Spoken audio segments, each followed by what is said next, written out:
Democrats are hitting that money ball back and forth from the House to the Senate, back to the House. The average American may feel confused. Here's the president. Good afternoon, everybody. Of all the responsibilities the Constitution endows to Congress, two should be fairly simple: pass a budget and pay America's bills. But if the United States Congress does not fulfill its responsibility to pass a budget today, much of the United States government will be forced to shut down tomorrow.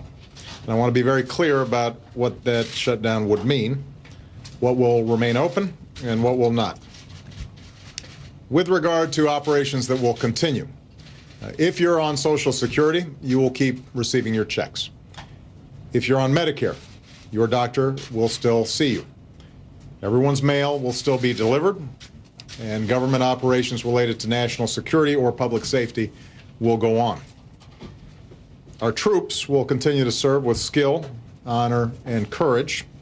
Air traffic controllers, prison guards, those who are with border patrol will remain on their posts, but their paychecks will be delayed until the government reopens. NASA will shut down almost entirely, but Mission Control will remain open to support the astronauts serving on the space station. I also want to be very clear about what would change. Office buildings would close, paychecks will be delayed, vital services that seniors and veterans, women and children, businesses and our economy depend on would be hamstrung. Business owners would see delays in raising capital, seeking infrastructure permits, or rebuilding after Hurricane Sandy. Veterans who've sacrificed for their country will find their support centers unstaffed. Tourists will find every one of America's national parks and monuments, from Yosemite to the Smithsonian to the Statue of Liberty, immediately closed. And of course, the communities and small businesses that rely on these national treasures for their livelihoods will be out of customers and out of luck. And in keeping with the broad ramifications of a shutdown, I think it's important that everybody understand the federal government is America's largest employer. More than 2 million civilian workers and 1.4 million active duty military serve in all 50 states and all around the world. In the event of a government shutdown, hundreds of thousands of these dedicated public servants who stay on the job will do so without pay. And several hundred thousand more will be immediately and indefinitely furloughed without pay. What, of course, will not be furloughed are the bills that they have to pay, their mortgages, their tuition payments, their car notes. These Americans are our neighbors. Their kids go to our schools. They worship where we do. They serve their country with pride. They are the customers of every business in this country, and they would be hurt greatly. And as a consequence, all of us will be hurt greatly should Congress choose to shut the people's government down. So a shutdown will have a very real economic impact on real people right away. Past shutdowns have disrupted the economy significantly. This one would too. It would throw a wrench into the gears of our economy at a time when those gears have gained some traction. 5 years ago, right now, our economy was in meltdown. Today, our businesses have created 7.5 million new jobs over the past 3.5 years. The housing market is healing, and our deficits are falling fast. The idea of putting the American people's hard-earned progress at risk is the height of irresponsibility, and it doesn't have to happen. Let me repeat this. It does not have to happen. All of this is entirely preventable if the House chooses to do what the Senate has already done. And that's the simple act of funding our government without making extraneous and controversial demands in the process, the same way other Congresses have for more than 200 years.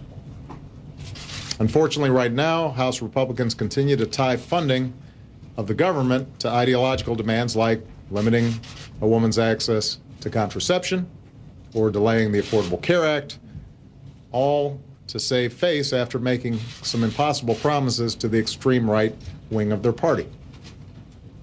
So let me be clear about this. An important part of the Affordable Care Act takes effect tomorrow, no matter what Congress decides to do today. The Affordable Care Act is moving forward. That funding is already in place. You can't shut it down. This is a law that passed both houses of Congress, a law that bears my signature, a law that the Supreme Court upheld as constitutional, a law that voters chose not to repeal last November, a law that is already providing benefits to millions of Americans in the form of young people staying on their parents' plan until they're 26, seniors getting cheaper prescription drugs, making sure that insurance companies aren't imposing lifetime limits when you already have health insurance, providing rebates for consumers when insurance companies are spending too much money on overhead instead of health care. Those things are already happening. Starting tomorrow, tens of millions of Americans will be able to visit healthcare.gov to shop for affordable health care coverage.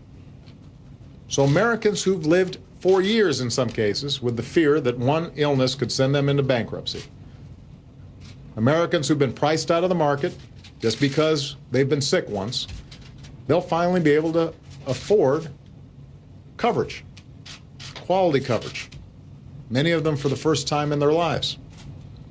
Some of them may be sick as we speak. And this is their best opportunity to get some security and some relief. Tens of thousands of Americans die every single year because they don't have access to affordable health care. Despite this, Republicans have said that if we lock these Americans out of affordable health care for one more year, if we sacrifice the health care of millions of Americans, then they'll fund the government for a couple of more months. Does anybody truly believe that we won't have this fight again in a couple of more months? Even at Christmas? So here's the bottom line. I'm always willing to work with anyone of either party to make sure the Affordable Care Act works better, to make sure our government works better. I'm always willing to work with anyone to grow our economy faster, or to create new jobs faster, to get our fiscal house in order for the long run. I've demonstrated this time and time again, oftentimes to the consternation of my own party. But one faction of one party in one house of Congress, in one branch of government, doesn't get to shut down the entire government just to refight the results of an election. Keeping the people's government open is not a concession to me. Keeping vital services running and hundreds of thousands of Americans on the job is not something you give to the other side. It's our basic responsibility. It's something that we're doing for our military and our businesses and our economy and all the hard-working people out there, the person working for the agricultural department out in some rural community who's out there helping some farmers make sure that they're making some modest profit for all the hard work they're putting in. They're the person working for HUD who's helping somebody buy a house for the first time. There's somebody in a VA office who's counseling one of our vets who's got PTSD. That's who we're here to serve. That's why we're supposed to be carrying out these responsibilities. That's why we should be avoiding this kinds of constant brinksmanship. It's something that we do in the ordinary process of this extraordinary system of government that we have. You don't get to extract a ransom for doing your job, for doing what you're supposed to be doing anyway, or just because there's a law there that you don't like. The American people sent us here to govern. They sent us here to make sure that we're doing everything we can to make their lives a little bit better, to create new jobs, to restore economic security, to rebuild the prospects of upward mobility. That's what they expect. And they understand that there are differences between the parties. And we're going to be having some tough fights around those differences. And I respect the fact that the other party's not supposed to agree with me 100% of the time, just like I don't agree with them. But they do also expect that we don't bring the entire government to a halt or the entire economy to a halt just because of those differences. And that's what they deserve.